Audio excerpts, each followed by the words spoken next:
Or maybe this guy was like waiting to kidnap this child. The lamp is not real. The house is not real. My wife, my kids, none of that is real. The last 10 years of my life are not real. I sat there completely mind blown.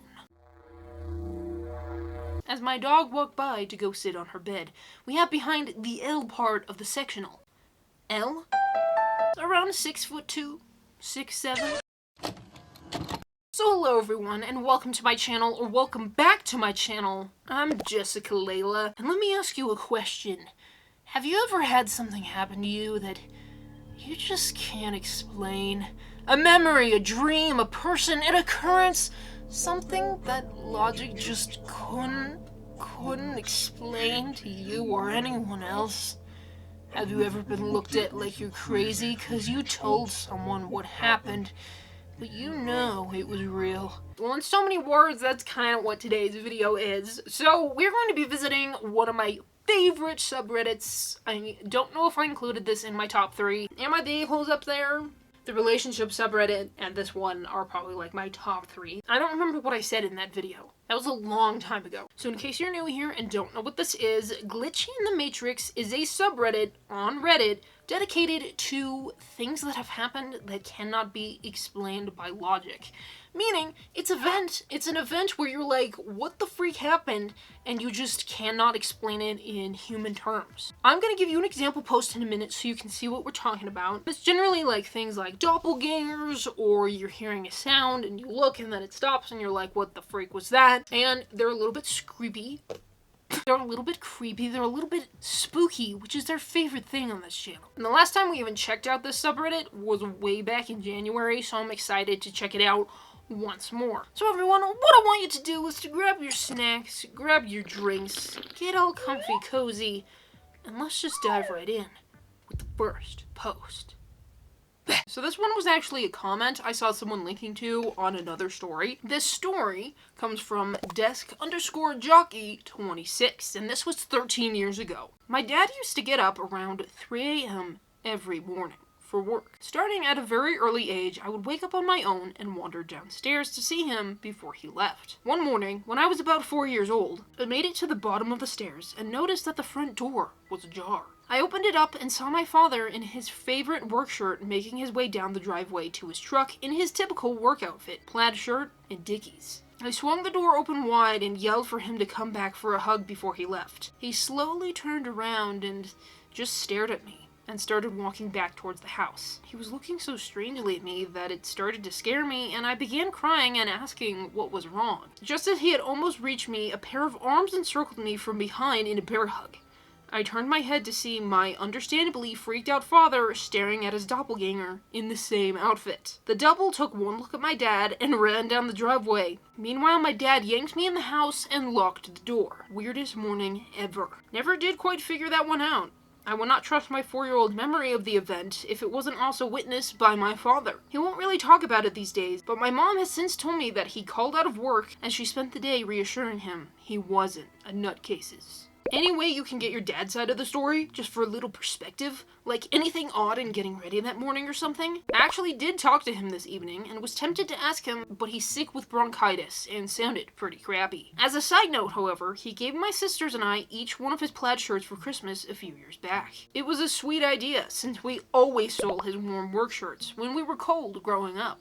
Don't know if it was a coincidence or not, but I ended up with the favorite shirt mentioned in the post. Second side note, I continued to wake up with him until I finally moved out. Even in my early 20s when I was out partying, I felt like I had to be home before 3 to see him off, and it felt really off if I missed a morning for any reason. Not sure why. Also, we have that kind of don't have to mention it, but it's all understood relationship. I would stumble home in all sorts of states, super conservative fam. Mom would not have been happy. For 3 a.m. check-ins, and he would just make me breakfast and we'd go about our morning as usual. He always knew but never mentioned it. Kind of awesome that way. Cool. Awesome story. You know, I don't know how to explain that one. See, for that, my first thought was like, maybe someone has been watching you and had plans to like rob you. I don't know why they'd be dressed up as you, but that was kind of my first thought when I read through this. Or maybe this guy was like waiting to kidnap this child. This is why I love the subreddit, because it's stories you really can't logically explain. Like, I'm sure for a lot of them there's explanations that are rational, but for stuff like this, it's like you think about it and you're like, well, that doesn't really make sense. Why would someone dress up to rob them? Or why would someone dress up as the father to abduct the child? I don't know, but it's weird, and it's creepy, and I love it. So that was just our little warm-up into these. So let's move on to our next one. So this next one comes from Navan60. Me and my daughter witnessed something surreal and unexplainable today. For a few weeks before this, while out driving, I've observed pedestrians standing at the traffic lights who will reach into their pocket and look at their phone as they're walking across the road when the light goes green. Nothing significant or strange about this, just one of those mundane things you notice while going about your day. Today I was driving with my daughter, and we stopped at a red light at a crossing, and there was a man standing there. Scary. Nothing out of the ordinary. Denim jacket, black cap, glasses, around 6'2", 6'7". I thought I'd try to weird out my young daughter. She's 5, so I knew I was going to blow her damn mind. So I said, see that man? When the walking man goes green and he starts to walk across, he'll reach into his pocket and pull out his phone and start looking at it. Watch and see. As he walks across, he reaches into his pocket, but then immediately takes his hand out and looks and points right at me with his mouth open, smiling, like a gotcha stance. Of course, my daughter found this absolutely hilarious, and I sat there completely mind blown. I must have sat there in silence looking at him walk across for the next 10 seconds. I drove on and had a look at him as I drove past, and he was smirking/laughing. I've been playing it through my head all day. The windows were up. The radio was on. I wasn't shouting. My voice was not even remotely raised. He must have been about 15 to 20 feet away from me. I can't figure out at all how he could have heard me. It's literally impossible. How did he know I was trying to predict he'd reach into his pocket for his phone? The only even remote possibility I can think of is that he had the same observation as me and thought I might be thinking the same thing, so just went for it. I don't think so. But realistically, what are even the chances of this? I like the idea that this guy does the same thing every time he crosses a street, and it all paid off today. Maybe he's your FBI agent. This man is being given upvotes for emojis? You all have disappointed me. You're the reason Reddit looks like a platform for gatekeeping incel virgins. I love how Reddit just goes off on tangents. Was he wearing any earphones? Bought some new Bluetooth earphones recently and heard it connect to someone's car and somehow heard their conversation. Was tripping me out. This freaks me out. Please tell me you're lying. This is freaky. I love it. It makes me wonder if the world is full of background actors who are somehow aware of what is expected of them by the main players. So weird. I totally believe this. Everyone echoes what you think and say are. I'm gonna blow your minds when I tell you I know the truth. He's Edward from Twilight. In case you've never read or watched Twilight, Edward can read minds. Yeah, I don't know how to explain that. I think the earbuds explanation is the most logical. Either that or he really is Edward. That would be cool. That would be sick. He must have been able to hear them somehow. I wonder if it went through his mind and all how creepy it looks that he was able to hear her. Windows up, radio on. Maybe he can just hear really well. Maybe he has supersonic hearing. I don't know. Truly mysterious. If I have that ability, I think I'd prank people. I think I'd prank people. That's crazy. Anyways, on to the next one. So this next one comes from Cat22L, or I can't tell. I'm still crapping my pants over this. About 30 seconds ago, I was sitting on the couch. As my dog walked by to go sit on her bed, we have behind the L part of the sectional. L? She had something small caught in her throat last night, I think a popcorn shell, so I was paying attention to her breathing just to make sure she got it out. For a few minutes, she was breathing fine, and then what sounded like a light snore started happening. This is semi-normal for her depending on what position she's laying in, so I didn't bother to go over and check on her. That went on for about 5 minutes until the most disgusting, and to my now realization, terrifying snore, cough, wheezing sound started happening. I go over to her to make sure she's okay, and the exact moment I looked at her bed, the sound stopped mid-breath, and she wasn't there. What the dog doing? She was outside with my parents. Had been for around 30 minutes. There's no way to get out of the room without walking right past me. I don't know whose freaking dog I saw and what was making that creepy-ass sound 5 feet away from me, but I'm going to be staying outside for the rest of the day and hiring an exorcist. Edit. I appreciate everyone taking the time out of their day to comment, although I don't think I'll be able to sleep again for the same reason. I had something like this happen to me. I was sitting in bed, watching TV, and my dog walked into the room. I could hear her nails clacking away. Got up on my bed. I felt the springs compress in her hoof as she plopped down next to me, half on my leg. I then went to pat her, and nothing was there, just nothing. I think it's the way your brain expects things. Last night, I thought my cat was making a sound on my right side, where she normally lays, so I reached out, but nothing. I sat up and saw her on the other side of the room. You fell asleep, big guy. I feel like this comment should be higher up before the "something tried to imitate your dog" one. Yo, something tried to imitate your dog. That's creepy. Maybe its goal was for you to pet it. I'm pretty confident my hand would have been eaten off judging by the sound it was making. You know, people are big on the skinwalker scenarios. I don't know that I necessarily believe in those. Don't come at me. There's been times where I have felt a cat who hasn't been alive in 2 years, jump up on my bed and, settle in. I think it is at least in part routine, but the breathing part is what's kind of freaky, right? You can imagine you feel something. You can even imagine hearing breathing. But to imagine that awful wheezing, coughing sound really makes you wonder what they were hearing. A lot of people end up falling asleep on the couch and don't even know that they've fallen asleep.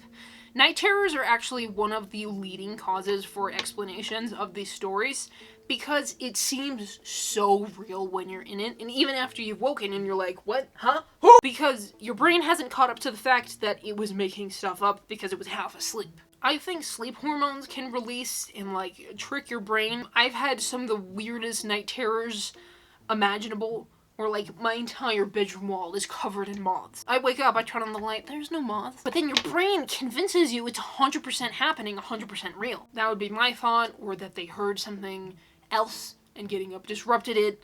I don't know. That's what I would tell myself to comfort myself to sleep at night. Anyways, on to the next one. So this comes from meta_metalhead. Sister with Down syndrome knows things about people she's never met. Okay, I've been lurking and commenting on this sub for a while, and always wanted to post this, but was always too nervous to. Since reading a recent post, I decided I should share my stories about my little sister. We'll call her Diana here, for safety reasons. A bit of backstory. My little sister has Down syndrome. If you're not aware what this is, here's some info on it. From my understanding about Down syndrome, many people with it are on the autistic spectrum. My sister is considered high-functioning autistic, as well as having Down syndrome. Okay, here are the stories. Our mom had tons of difficulties with her pregnancy with Diana, and had multiple strange occurrences while she was pregnant with her. The main ones being that, at around 6 months along in the pregnancy, our mom walked into her bathroom to find the box holding her wedding dress on the floor. The box had been in the attic since we had moved into that house. No one in the house knew how it got there.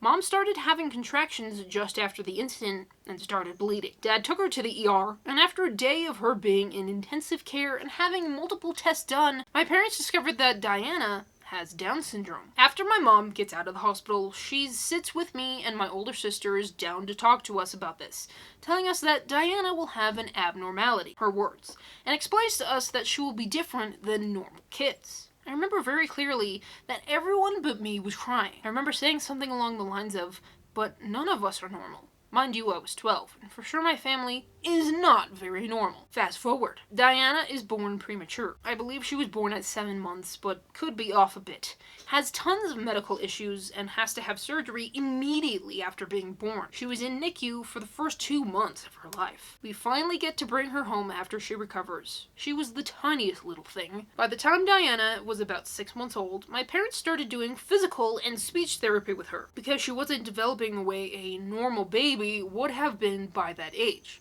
I guess. I remember we were learning sign language with her until she was about 2 years because my mom was afraid she wouldn't be verbal. Mom couldn't have been more wrong. Diana started babbling by about 8 months, and she'd always just lay flat on her back and talk to the ceiling, and just giggle like someone was playing with her. Mom always joked that Diana was talking to angels. Fast forward again to when Diana is about 3 or 4 years old. My mom, Diana, and myself are at a little Christmas party at a place for physically and mentally disabled people, where Diana took classes and the rest of us volunteered. 3 of us are sitting in these pews waiting for Santa Claus to come on stage, so all the kids can go have their photos taken with him. Out of nowhere, Diana stands up and runs away from my mom and me into the crowd. We chase her, and she runs straight towards this older woman we had never met. Diana grabs the woman's leg and starts bawling. My mom and I are apologizing to the woman, saying we don't know what got into her. The woman looked down at Diana and asked her what's wrong. This is where it gets weird. Diana tells her word for word in the clearest way I had heard her speak. "I'm so sorry that your mommy left you." The woman starts tearing up and tells us that her mother had passed away a couple nights prior after a long battle with cancer. The second time Diana freaked us out. I was visiting with my mom and Diana when she was about 10. Diana starts telling me about how she talks to Grandpa all the time. He passed away when she was about 5, and starts telling me that she met Grandpa's wife. Grandpa's wife, our step-grandmother, was still alive at this point, and that's the only grandma Diana ever knew. So I tell her, of course you've met Grandma. She corrects me and says, no, Mommy's mommy. My mom and I both froze. Our mom's mom passed away when our mom was pregnant with my older sister, meaning none of us had ever met her. So our mom starts asking Diana questions about Grandma. She asks what color was my mommy's hair, and Diana responds yellow, but not real. Mom goes on to explain to me that Grandma wore wigs because she had been balding after years of battling anorexia, and she'd always wear big blonde wigs. So my mom asked Diana, "Do you know Grandma's name?" She says, "Jeannie," which was in fact our grandmother's name. Diana had never heard about Jeannie. It's a very sore subject to bring up around our mom, so none of us really know much about her. There have been many instances of her just knowing things, like when I was in a very abusive relationship that none of my family knew about. She once called me in the middle of the night crying hysterically that I need to leave my house and come home. After that phone call, my fiance came home drunk and beat the living out of me. I left him after that, and honestly can't say I would have had the strength to leave had it not been for that call from my little sister. Even to this day, she says she talks to Grandma, Grandpa, and other people who have passed along the way. Sorry this post was so incredibly long. I felt I couldn't just tell random stories about her. The backstories are important to the entire thing. You need not apologize for the length of the story. Details are important, and you did an amazing job of giving such details. How have those experiences shaped your view on the world? What do you think of it all? My personal opinion, and this may sound crazy, is that she can see past the veil because of her Down syndrome. She's incredibly intelligent and very self-sufficient, but she does still have a very childlike mind. I can honestly say that I would not be alive today if it wasn't for her. She's this little beam of positive light, and she's taught me so much about growing up and forgiveness and love. I've said it from day one, and it will never change. Special people have special abilities that the world hasn't been able to dim. They're sensitive to spirit, so pure. I've worked with special needs, particularly faith-based and teaching with children and adolescents who have Down syndrome my entire life, and it's one of the things that draws me so close. I loved reading this. Your sister sounds so special. That one's kind of sweet. Again, I don't know how to explain it. I think sometimes kids can see things we can't. Maybe the original poster's onto something. Maybe they know stuff we don't. Maybe they can see things we can't. Imagining a child coming up and be like, "I met your grandpa." I think I would get scared, just personally, but that's me. What do I know? But that one was really interesting and very heartfelt and sweet. So thank you for providing us with that. Also, I don't think it was long enough. I wanted to hear more about these experiences. I demand more. So anyways, on to the next one. This one comes from Legitimate Pick 3. I didn't exist for an entire afternoon when I was 16. I stumbled across this sub today and immediately thought of a story that my family and friends still talk about. This happened in 2009, when I was 16 years old. How old were you in 2009? I was 8! It was the first weekend of summer, and nobody was home when I woke up at around 11 a.m. I grabbed a snack and went down to the basement to watch TV. I had plans to hang out with a friend at 3 p.m. that day. Like I said before, I started watching TV at around 11, knowing I had 4 hours before I was supposed to head over to my friend's house. I'd only been watching TV for about 30 minutes when my mom came down the stairs asking me where I'd been all day. I said, "What are you talking about? I've been awake for less than an hour." I look at my watch and see that it's well past 5 in the afternoon. I run upstairs and check my phone to see that I had several missed calls from my friend and my mom. My mom's side of the story is what makes me nauseous when I think about this, even to this day. She was with my little brother at his baseball game from 1 to 3 that day. She and my brother were home when I supposedly woke up and went down to the basement, but neither of them have any memory of even seeing me that morning. When my mom got home at around 3, she checked the entire house for me, including the basement where I had been sitting on the couch watching TV. It's been 10 years and I still have no idea what happened on that day. It is by far the weirdest thing that's ever happened to me, and although I talk about it with my family like it's a funny little thing that happened, it genuinely chills me to my bones thinking about it. You were abducted, my dude. What I find the most strange is that despite everyone being home that morning, I didn't see anyone and nobody saw me. It's like I woke up on a different planet and only returned I started drowning mid-sentence. It's like I woke up on a different planet and only returned when my mom found me. At the very least, it's missing time. Or amnesia. It's possible that your mother didn't notice you because she was busy with your brother. And as far as her searching the basement goes, you may have been slouched in a way that she missed you. I'm not saying that something strange didn't happen, but it's really easy for us to overlook things. Everyone has the lost key experience in which something lost turns up in a spot you were sure you already checked.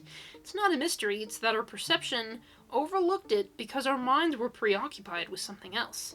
I suggest that's what happened with your mom. How you skipped over several hours, well, that's another thing entirely. I mean, I salute the common sense rationalism of both responders here, but the explanations do suffer from the problems of too many extraordinary variables. Suffering from an amnesia episode is already one extraordinary variable.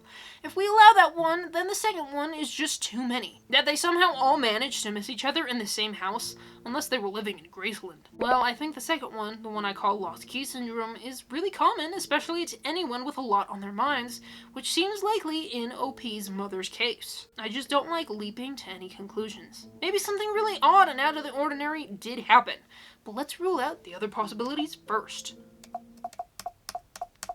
Yeah, I don't know. Maybe you fell asleep. Maybe your mom just didn't see you. I don't know. These stories kind of stress me out in a way because I don't like not being able to explain them, but I also love not being able to explain them. When things occur that you're just like, I don't actually know what happened. It's those stories that are just so creepy and so cool. Again, I kind of relate this to brains, you know? Could be disassociation. I do that a lot. And I'm not talking like zoning out, I'm talking like genuine disassociation, so don't come from— I don't know, there's like a number of variables, but a lot of things don't really add up. It is weird that your mother skipped over you that day, but there have been times that I have walked right past my mother. She didn't know I was there. So mothers aren't always the most observant. No offense. No offense! I love mothers, okay? So anyways, on to the next one. So we have now reached the time of the night where we read one last crazy one and call it there. So let's read our final post. This one is one of the most famous ones from this subreddit. And interestingly enough, I found out it was not actually a story, but another comment that was posted. So someone else took the story and made it into a proper post. So this was originally posted by 𝘞𝘦𝘭𝘰𝘮𝘦, a parallel life, awoken by a lamp. Throwaway account, because this is really personal. My last semester at a certain college, I was assaulted by a football player for walking where he was trying to drive. No, he was 325 pounds and I was 120 pounds. While unconscious on the ground, I lived a different life. I met a wonderful lady. She made my heart skip and my face red. I pursued her for months and dispatched a few jerk boyfriends before I finally won her over. After 2 years, we got married, and almost immediately, she bore me a daughter. I had a great job, and my wife didn't have to work outside of the house. When my daughter was 2, she, my wife, bore me a son. My son was the joy of my life. I would walk into his room every morning before I left for work and doted on him and my daughter. One day, while sitting on the couch, I noticed that the perspective of the lamp was odd, like it was inverted. It was still in 3D, but just wrong. It was a square lamp base, red with gold trim on 4 legs, and a white square shade. I was transfixed. I couldn't look away from it. I stayed up all night staring at it. The next morning, I didn't go to work. Something was just not right about that lamp. I stopped eating. I left the couch only to use the bathroom at first. Soon, I stopped that too, as I wasn't eating or drinking. I stared at that lamp for 3 days before my wife got really worried. She had someone come and try to talk to me. By this time, my cognizance was breaking up and my wife was freaking out. She took the kids to her mother's house just before I had my epiphany. The lamp is not real. The house is not real. My wife, my kids, none of that is real. The last 10 years of my life are not real. The lamp started to grow wider and deeper. It was still inverted dimensions. It took up my entire perspective and all I could see was red. I heard voices, screams, all kinds of weird noises, and I became aware of pain. A ton of pain. The first words I said were, "I'm missing teeth," and opened my eyes. I was laying on my back on the sidewalk, surrounded by people that I didn't know. Lots were freaking out. I was completely confused. At some point, a cop scooped me up, dragged/walked me across the sidewalk in grass, and threw me face down in the back of a cop car. I was still confused. I was taken to the hospital by the cop. Seems he didn't want to wait for the ambulance to arrive, and given CT scans and stuff. I went through about 3 years of horrid depression. I was grieving the loss of my wife and children and dealing with the knowledge that they never existed. I was scared that I was going insane, as I would cry myself to sleep hoping I would see her in my dreams. I never have, but sometimes I see my son. Usually just a glimpse out of my peripheral vision. He is perpetually 5 years old, and I can never hear what he says. Edit! 24 hours after the post. Never thought anyone would read this. I changed the line so that it no longer seems that my 2-year-old daughter bore a child. I have never seen Inception or the Star Trek episode so many have mentioned, but I will eventually. I will not do an Ask Me Anything. I've had many personal messages describing similar experiences and 3 posters stating such experiences are impossible. I'd say more research needs to be done on brain functions. Pre-med students? Don't assume you know everything. A few have asked if they can write a book, screenplay/stage play/rage comic, etc., etc. Please consider this tale open source and have fun with it. Genuinely one of the most horrifying stories. The thing is, I don't know if it's true. Obviously, this was way before the age of like AI and all that. I don't know if the story is true, but it's really crazy to think about the possibility if it is. I think there's a lot we don't know about the human brain and its functionings, like especially because this resulted as an injury, right? So to live an entire lifetime and then wake up and realize none of it was real would genuinely be so disorienting and so weird. I think people who think stuff like this is impossible, they annoy me because there's so much we don't understand about the brain and the human body, I think, just in general. There's a lot of things we haven't discovered or properly been able to do research into, because really, how many people have had this exact experience?